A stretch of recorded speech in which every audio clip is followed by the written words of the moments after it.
दिल्ली रे दरकार कृत्रिम वर्षा न्यूजकट परवर्ती प्रसंग दिल्ली रे प्रदूषण रोकबा कृत्रिम वर्षा ये आशा करा जाउछि। जातीय राजधानी रे कृत्रिम वर्षा करबा एवं जरूरी बैठक डाकिबा केंद्र सरकार को अनुरोध करछन्ति दिल्ली परिवेश मंत्री गोपाल राय। उद्वेगजनक स्थिति रे पहुंचिथिबा दिल्ली प्रदूषण को नहीं प्रधानमंत्री हस्तक्षेप जरूरी बोली गोपाल कहछन्ति। दिल्ली स्थिति नहीं राज्य सरकार केंद्र निकट रे बारंबार दाबी करि आसुछन्ति हेले केंद्र सरकार पक्षर कौन प्रतिक्रिया मिल पारि नाही बोली राज्य सरकार पक्षर कहुछि। दिल्ली प्रदूषण रोकबा पुणी थे केंद्र परिवेश मंत्री भूपेन्द्र यादव को चिठी लिखिबे बोली कहते मंत्री गोपाल राय। कृत्रिम वर्षा द्वारा प्रदूषण मात्रा कमिबार अनुमान करा जाउछि। एने विशेषज्ञों सहित विचार विमर्श चली।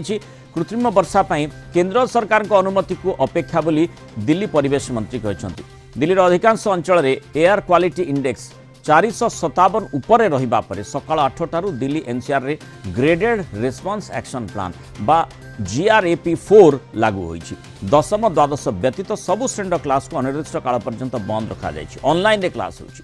सेहीपरि बाहरु राज्य भितर को तथा दिल्ली भितर को आसुतबा ट्रक एंट्री उपर भी रोक लागिछि। केवल CNG इलेक्ट्रिक एवं अत्यावश्यक सामग्री ने आसुतबा ट्रक गुडी को प्रवेश पई अनुमति मिलुछि बोली गोपाल राय कहछन्ति। एनसीआर रे समस्त निर्माण एवं जबरदखल उच्छेद कार्य को बंद रखा जाइछि। चलित वर्ष प्रदूषण अति भीषण स्तर को जाइछि। गत किछि दिन हला दिल्ली रे वायु प्रदूषण स्थिति अत्यंत उद्वेगजनक तेणु रही। तेणु दिल्ली रे वर्तमान कृत्रिम वर्षार आवश्यकता अनुभव राज्य सरकार करुछन्ति। सेही आधार केंद्र सरकार को अनुमति मागिछन्ति। किंतु वैषयिक दृष्टिकोण देखा पड़ो जे दिल्ली रे किभଳି भाबरे कृत्रिम वर्षा होई पारे। कारण विभिन्न स्थान में देखीचे कृत्रिम वर्षा द्वारा से माने परिवर्तन आशा करा जाई पारे। एमिति मध्य देखीचे जोठी वर्षा बिल्कुल हो न थाए सेठी कृत्रिम वर्षा को मध्य करा जाई थाए। तेणु एठी किभଳି संभवपर होई पारे एवं दिल्लीर प्रदूषण को यह रोकबार केते दूर सहायक हो अधिक आलोचना करबा आम सहित परिवेशविद स्वप्ना षडंगी जोड़ी होइछन्ति। मैडम स्वागत करिबा आलोचना को।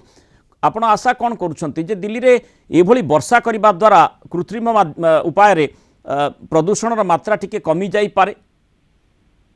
देखो वर्तमान जहाँ परिस्थिति अच्छी दिल्ली रे पाखापाखि 500 AQI देखा 450 रु 500 AQI देखा से दिल्ली सरकार को पाखे वर्तमान कौन चारा नहीं।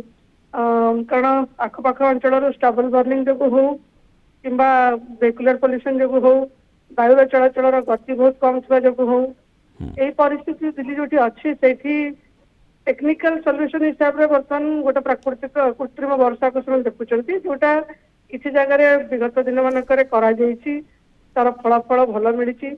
वर्षा हवा जो आपंकर पार्टिकुलेट मैटर जोटा अच्छी 2.5 हो कि 10 हो सेटा जेहेतु बसी जीवार संभावना अच्छी तेणु प्रदूषण मात्रा बहुत मात्रा कमी जापर आशा करा ध्यान रखी भावी दिल्ली सरकार यह व्यवस्था को आपणाइबा चिंता करछन्ति। एटा हुए तो गोटे प्रथम पर्यायर गोटे पदक्षेप हम तार प्रभाव देखिए तो दिल्ली सरकार तापर परवर्ती पदक्षेप नेबे। किंतु माने फिजिबल केमिति हेई पारे?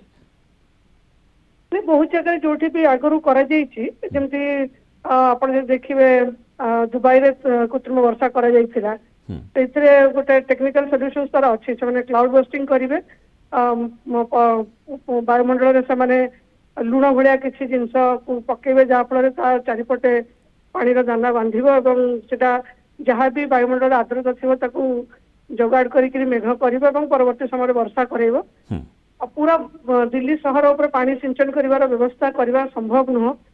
आ पानी सिंचन ही करले ही आम जानते पार्टिकुलेट मैटर गुड़ाक बसीज माटी तले। ये सामयिक समाधान बाट हो पारे किंतु दीर्घम्यादी जो समाधान बाट कथा जदि आम देखा प्रत्येक वर्ष दिल्ली जितेबाला शीत दिन आसूची ता पूर्व ए प्रकार स्थितिर सामना करुच्ची। ता पछरे जो कथा आपण कहले जो 3-4टी पॉइंट रही अत्यंत गुरुत्वपूर्ण किंतु ताकू आमे माने जेमती वायु चलन कथा कहा जाउची ताकू आमर नियंत्रण को आमे आनी पारिबा नाही। तेणु जो भाई वायु चलन रही आमको ग्रहण करने को किंतु सबुठ गुरुत्वपूर्ण कथा हूँ वेहिकुलर पॉल्यूशन अर्थात गाड़ी मोटर चलाचल जदिव कहुच्छी जो सूचना रही नियंत्रण करने चेष्टा करा GRAP4 लागू करा जाइछि। किंतु ता भितरे एभली सूचना भी आसुची जे जेतेबेले माने किछि जातीय गणमाध्यम रे कथा भी चर्चा होची जे जेतेबेले से माने तथ्य अनुसंधान करूछंती सेठी जानिबा को पाउछंती कोठी लांच देई ट्रक मध्य आगु को जाई पारुछि सेठी माने से प्रकार संभावना मध्य देखा जाउछि। देखंतु दिल्ली रो समस्या जोटा अछि गोटे एटा एमितिया भूखंड जोटी वर्तमान ପରିବେଶର ପ୍ରଦୂଷଣ ଲୋକମାନଙ୍କ ଜୀବନ ନେବାର ଲାଗିଲାଣି। ସେଇଠି ସୁପ୍ରିମକୋର୍ଟର କଟକଣା ଥିଲା ଦୀପାବଳି ସମୟରେ ବାଣ ଫୁଟାଇବା ଉପରେ। ସ୍ଥାନୀୟ ଲୋକମାନେ ଯଦି ସେଟାକୁ ଗ୍ରହଣ ନ କରିବେ, କୋର୍ଟର ନିୟମ ଅଛି, ସରକାରଙ୍କ ତରଫରୁ କଡାକଡି କଟକଣା କରାଯାଉଛି, କିନ୍ତୁ ସ୍ଥାନୀୟ ଲୋକମାନଙ୍କ ସହଯୋଗ ନିହାତି ଆବଶ୍ୟକ। ଆଜ୍ଞା ସରକାରଙ୍କ ଦ୍ୱାରା କରାଯାଇଥିବା ବିଭିନ୍ନ ପଦକ୍ଷେପ ସେତେବେଳେ କାମ ଦେବ ଯେତେବେଳେ ସେ ଅଞ୍ଚଳର ସହରବାସୀ ତାକୁ ସାହାଯ୍ୟ କରିବେ। ତେଣୁ ପବ୍ଲିକ ଟ୍ରାନ୍ସପୋର୍ଟ ୟୁଜ୍ କରିବା, ଦିଲ୍ଲୀରେ ମେଟ୍ରୋ ଚାଲିଛି, ତାପରେ ବି ବହୁତ ମାତ୍ରାରେ ଭେହିକୁଲାର ପଲ୍ୟୁସନ ବଢିବା ଯୋଗୁଁ ଯୋଉ ପରିସ୍ଥିତି ସୃଷ୍ଟି ହଉଛି ସେଟା କାହାକୁ ଆମେ ଦାୟୀ କରିବା ମୁଁ ବୁଝିପାରୁନି।